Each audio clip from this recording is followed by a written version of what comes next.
Up was conceived as a title about 8 years ago, I think.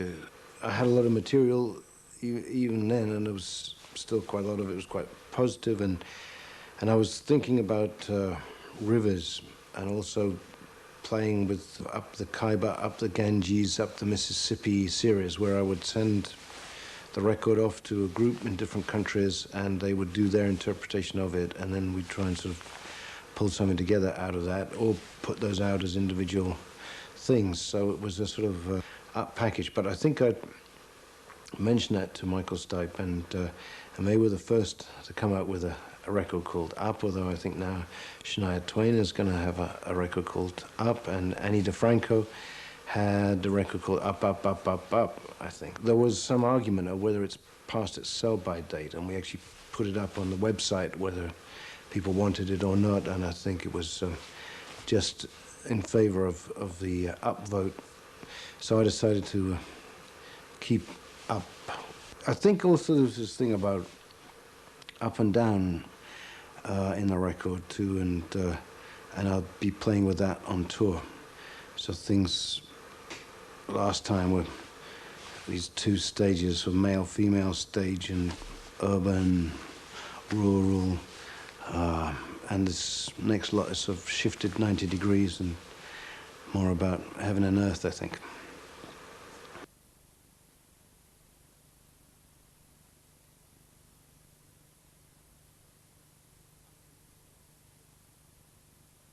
Up is a positive word, and I think if I listen to the music now, there's some pretty miserable songs there, so I don't know that it fits that well, but I've sort of grown with it, and I think perhaps, yeah, personally, I'm in a good place at the moment, and I think probably more up than previous couple of albums, say, and so maybe there's some relationship there, but I don't think there's so much relationship in the music itself.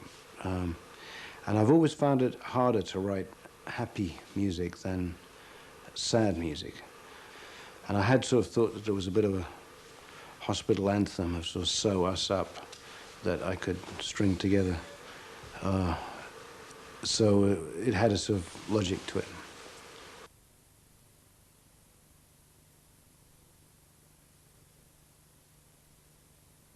Well, the record I was going after was the amount of time it takes to make a record.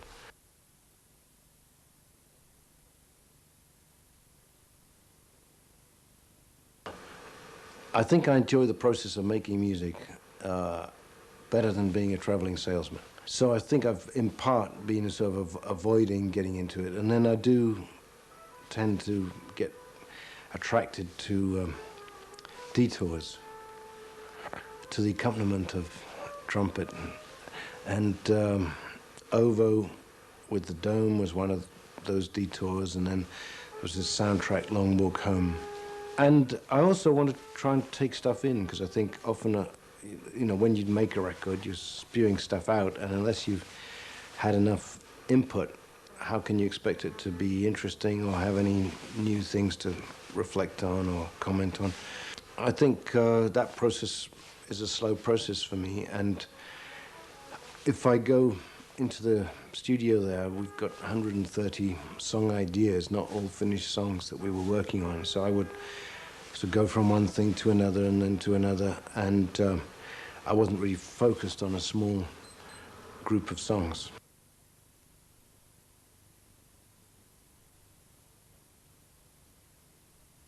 People always ask me when's the album coming out, and I always say September, and never give away what year I'm talking about.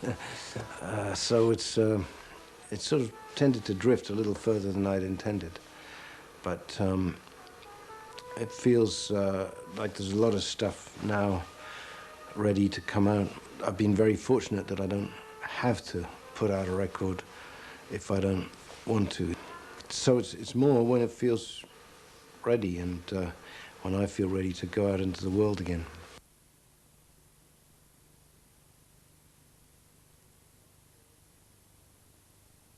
They come from all over the place, and always on every record there's been one or two that have been sort of left over from the one before, and Sky Blue on this record too came from an earlier period, so even before that 10 years. I think I just throw up stuff that interests me, whether it's from melodically or more often rhythmically, and then just keep trying to develop it. It's like trying to grow fruit, and eventually it feels so heavy enough or ripe enough, if you squeeze it, that it might bear some juice.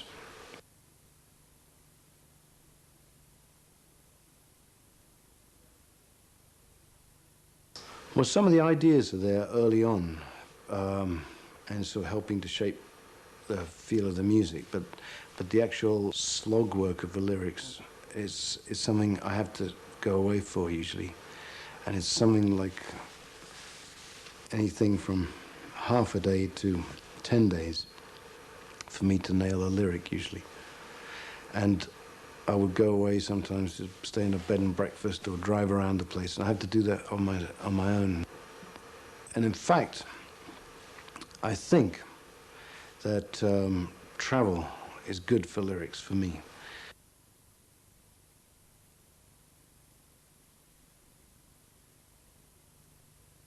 I still come in most days, at least by midday, and I'm rarely out before midnight.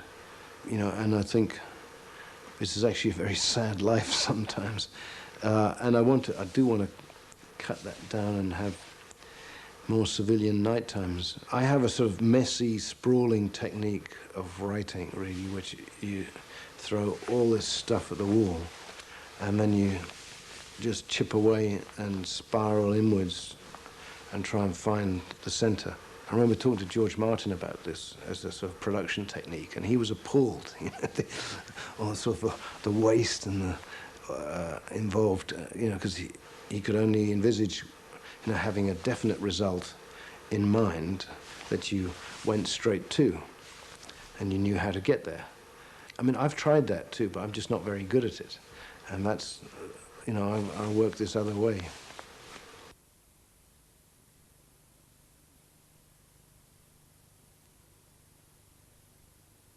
I think all the computer stuff has affected the writing. I mean, the ease with which you can change things and try ideas. So, I mean, generally, music when I started was about what you could achieve, that you could generate yourself. And now it's much more what you can conceive of. We always seem to be trying to push the technology one stage further than it's ready for. So there's a lot of time sitting around while computers get fixed. But the possibilities are fantastic. So I think there is that shift away from physical technique towards ideas that has happened as a result of the technology. You have now not just the musicians that you happen to know or can afford to pay, but a huge range of sounds at your disposal. So the process of how you make decisions becomes much more critical, and I guess that's something which also slows me down.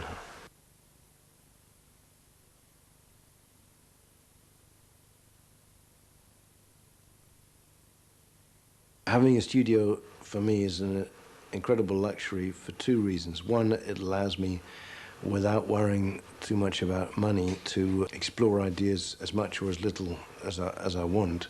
But more important in some ways, there's a real wide range of music being created around here, and that feeds me, you know, just hearing stuff or talking to people.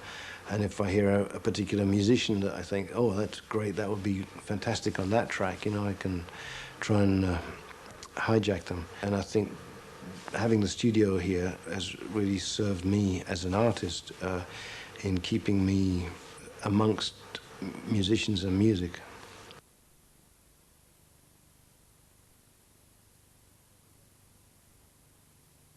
We started off when I had a place in Senegal, and we went out there to do some of the writing and work with some of Youssou's guys who I've worked with many times now, and they're fantastic. I didn't at that point have much in the way of songs developed, so it was a little premature, but it was interesting because then we went to the mountains in France and went out on learning to snowboard at that time. And in fact, it was interesting comparing the hot environment versus cold environment, because my house didn't have air conditioning or anything like that, so I would sit there sometimes with a towel on my head full of ice cubes, water dribbling, because it was incredibly hot, and everything in Africa takes, you know, about 5 times as long to get done as you imagine. So what is already a slow process was, I think, even slower there, even though the musicians and the people were fantastic. France, actually, when we were there, was great. We would work in the morning, we'd get out on the snow in the afternoon, and we'd work in the evening.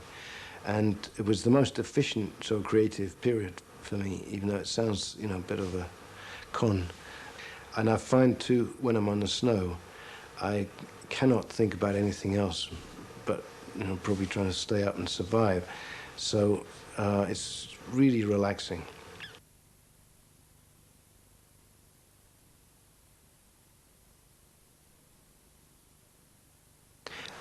I think it brings air into music, and it sort of takes it into places that you wouldn't normally go. And I think there are real advantages sometimes to being in a band, and the real advantages being outside of a band, being a sort of solo artist. And I think that I have the best of both worlds, in that I try and do some band sessions where you get people playing together that know each other, that have shorthand, and at the same time we then take quite a while to bring in other people and try different adventures on each song.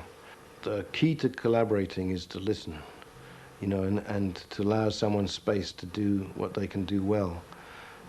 And, you know, I am so fortunate, both through this place with Real World Records and WOMAD, and just who we've got to know over the years, that we know a lot of extraordinary musicians. So that's how I like to work. I think we're trying to get the best of both worlds. I think I've always wanted to have my cake and eat it.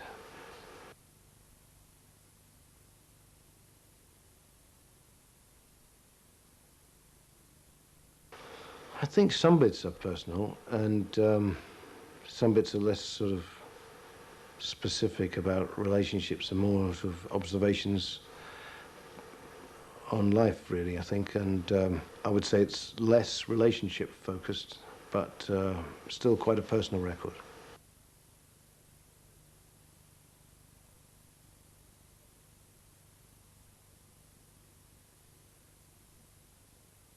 He has very clear ideas about what is good and bad. I don't always agree with them, but it's very useful having someone in the process, you know, who's as clear as he can be.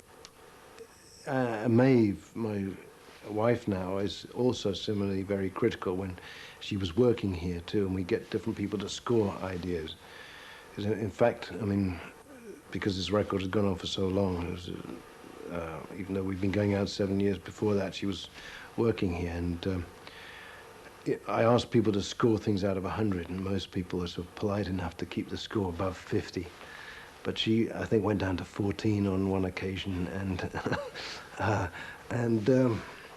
but it's useful, I think, for me to have some scathing critics before the record goes out in the world.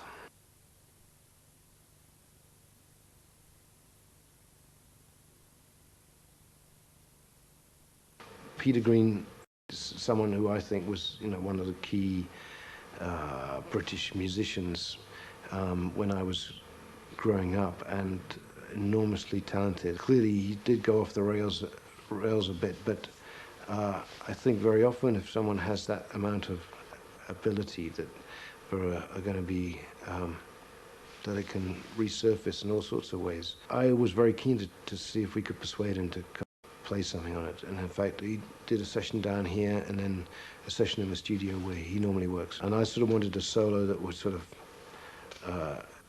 is in the style of the solos that I grew up with, that would sort of float above it, but he really didn't want to sort of grab the limelight and steam in there. He was sort of sitting back in a supportive role.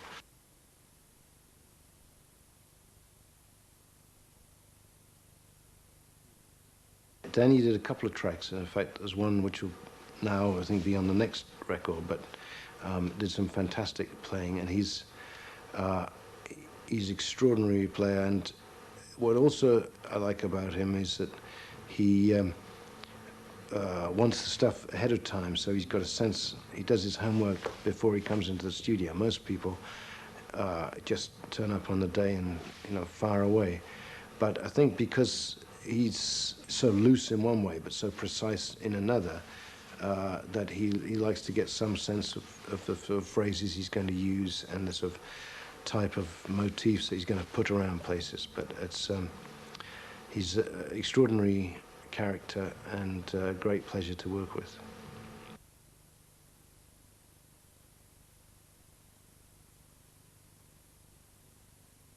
I can hear some things that seem to have some relationship, but I mean, I remember seeing Patti Smith interviewed once when she was saying there's sort of a whole punk phenomenon, all modern music had come out of her music, and I thought, well, I know it's easy to think like that, but hold on a minute.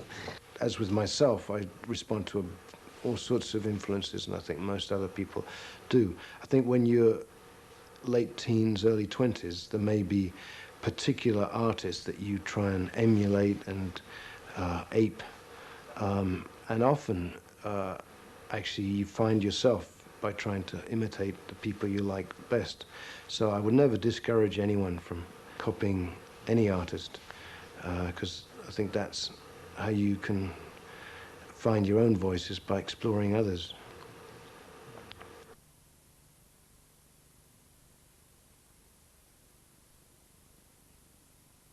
Yeah, I'm going to do some touring around this record and venture out on the road again. Initially in America, I'm sort of signed up to do a tour there November, December, and then I'm sure to do something in Europe next year.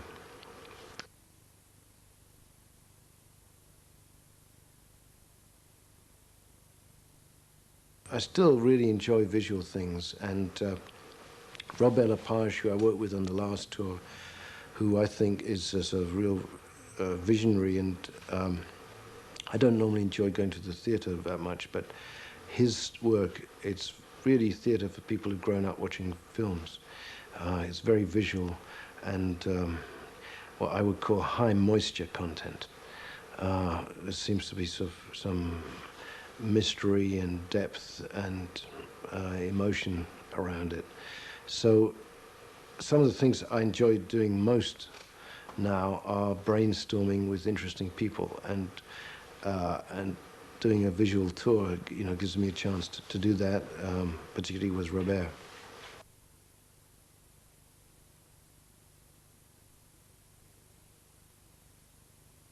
In the early days of video, there were no rules really, so it was a lot freer in a sense, because people didn't know what was required to make a successful video. If it looked interesting, entertaining, or different, it sort of tended to get on.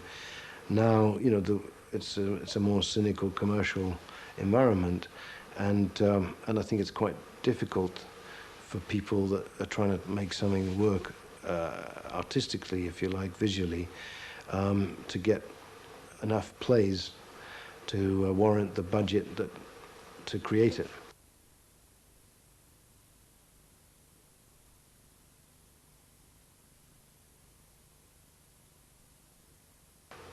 All a healthy part of growing up. So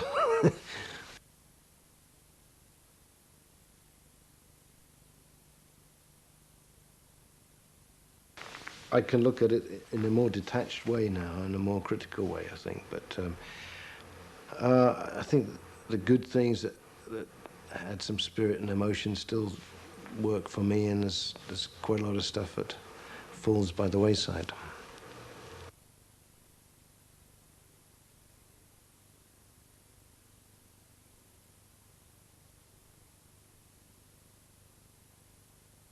I think I would draw a big distinction between writing a song for a film, where you're sort of doing your thing and they're slapping it in there, often to try and get a soundtrack album that they can get a bit of cash back on, but that's another story. And creating a soundtrack, which is where you're trying to really build ambiences and sound landscapes that will sort of serve whatever's going on in the picture.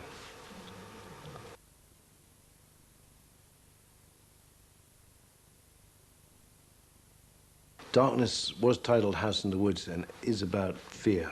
For myself and for a lot of other people, it's the fear that stops you doing things that you could gain an awful lot from. So I was just sort of looking at that in myself.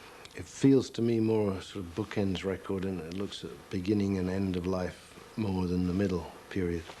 And so the sort of childhood references in this song. I grew up on this farm near Horsell Common, which is where the Martians landed in H.G. Wells' War of the Worlds, but it was quite a sort of moody place to play in as a kid.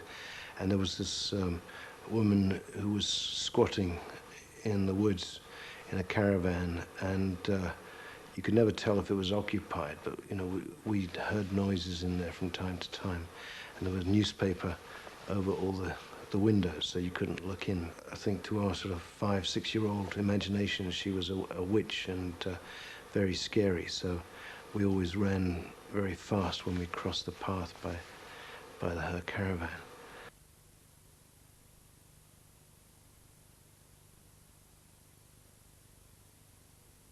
My brother-in-law died of cancer. My parents are getting a lot older. You know, I've seen a couple of friends die, and then so death has definitely been more present in the last 10 years, and it's been quite interesting in some ways. And so I've read a bit more about it and so on. And I think too, there's this sense very often that people seem to retain their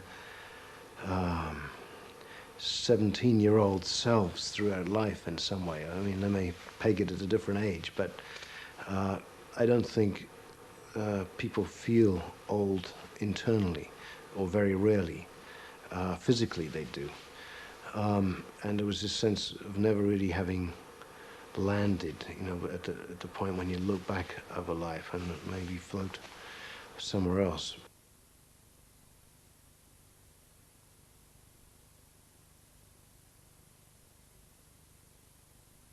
Sky Blue is the oldest track on the record, and in fact we had one go at it on the last record, may even been before then.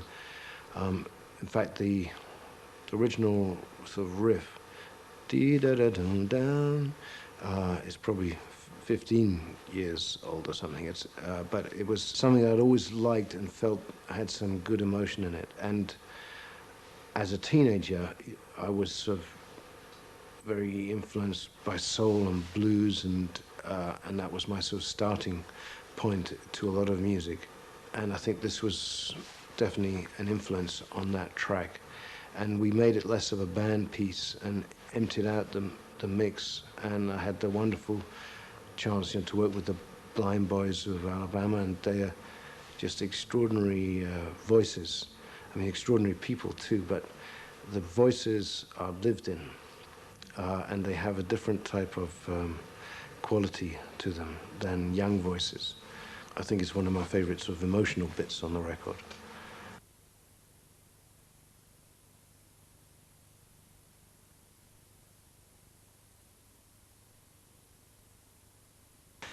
The rhythm track of No Way Out was one of the earliest we began working on, and then it had more of a Latin feel. Chris Hughes took it and did this sort of programming thing with it, with a thing called Super Collider. But what it tends to do is break everything up into lots of little pieces and then sort of reassemble them, but still very granulated. And it has this sort of strange, mysterious percussion quality to it. I mean, I think throughout, on this record, I've been lucky enough to work with some of the best drummers in the world, some extraordinary percussionists, and that is definitely one of the things that gives me pleasure.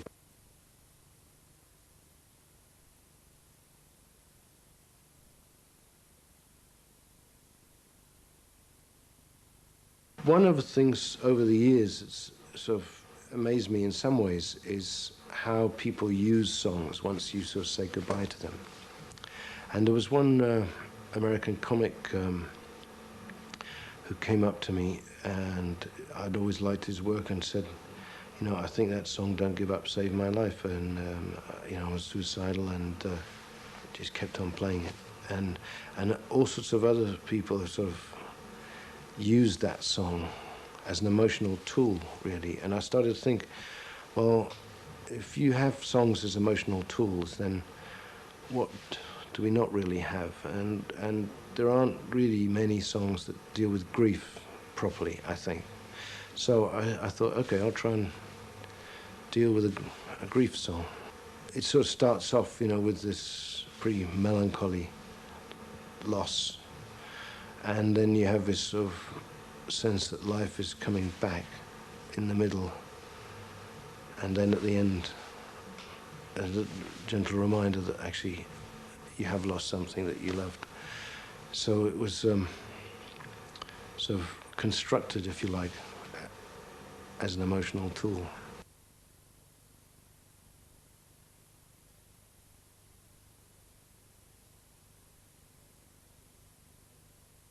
Well, in a way, this is the odd man out on the album, because it's all of the other tracks grew out of the sort of the sessions, and there's still many other songs. But when we were sort of selecting which out of, say, the final 30 to go for more specifically to try and nail, this came back into the running because it's always been one that I've enjoyed a lot. And so when we were looking at all the different stuff that was around, it seemed like it was more up than some of the other tracks and might be a nice counterpoint.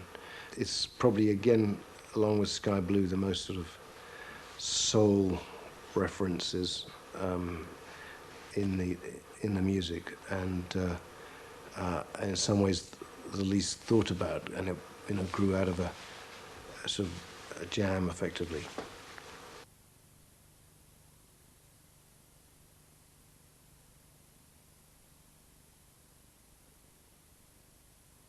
The melody I'd actually proposed for the Dome project, and it had been sort of rejected, but I always liked it. So I thought I'd do a lyric to it. It's of the bookends approach lyrically. It's the tail end that you're looking at there, as a parachute drop, as without knowing where you're going to land.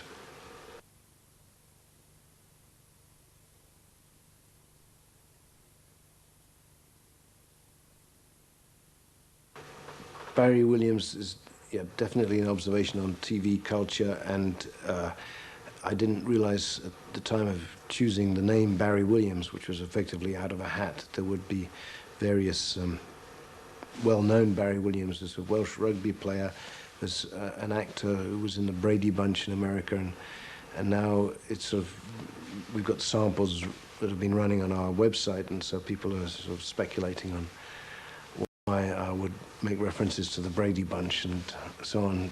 And I think we're also sort of dealing with the lyrics and whether they're going to get on radio now, which is something that really hadn't occurred to me, because I don't think any of the lyrics are things that you wouldn't find in a Sunday newspaper or in teenage magazines in some way. But it was quite fun writing it.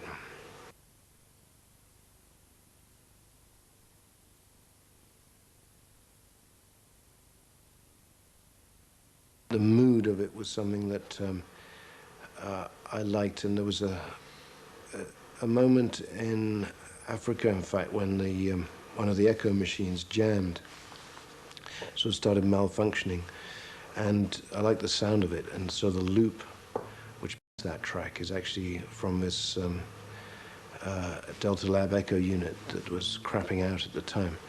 I was just thinking about I think it's a depressed state, but where you suddenly have heightened consciousness of sound. And it's a bit like when you're about to throw up, suddenly smell goes into 3D, if you know what I mean. That it becomes a sort of heightened experience.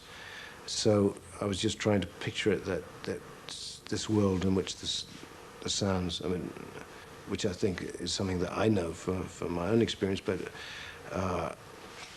your consciousness is sort of drifting, but for some awareness that is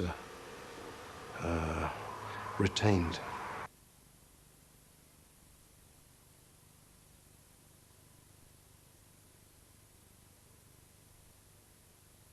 More Than This came right at the end, and I'd started a thing with guitar samples. I was mucking around with guitars, and Daniel Lenoir left this beautiful Telecaster here. I can't play guitar to save my life, but I can make noises on it, which sort of, it's like mirror guitar, you know, and hair flowing, but, or single hair flowing as it is now. And the samples we were getting, I was then manipulating them on the keyboard, and the first sound you hear on this track is that sort of thing. So that was built around that.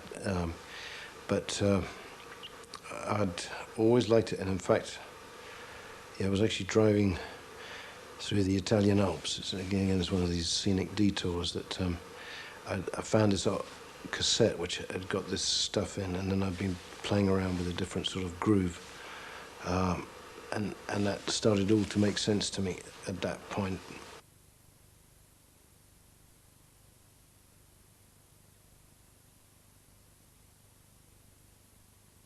Nusrat Fateh Ali Khan is, you know, one of the most extraordinary singers, I think, of our time, and it was very sad for us to lose him, and I was very lucky that he'd worked on this track before he died, and it was, I don't know, it was just such a powerful thing that I was really keen to finish it and make it a sort of centerpiece for the record. And it was a much sort of starker thing that he sang to, but I wanted to try it in this string thing, and it's I think in a way almost filmic, and I think they're going to be using the instrumental of this in Gangs of New York now, but it's I'm happy with that, because it always seemed a sort of a large visual song, and working with the strings at the end, that was a very slow process, and I spent sort of a week working through it with Will Gregory, who's been doing the Goldfrapp material with Alison, and but is another sort of local Bath person and very talented. And it's the sort of dirtiest I've got my hands in the actual sort of string arrangements, and that was very satisfying in terms of trying to generate also some melodic and harmonic things that were quite clashing in places, and then hear them all put together. So that was the other thrill for me on that track.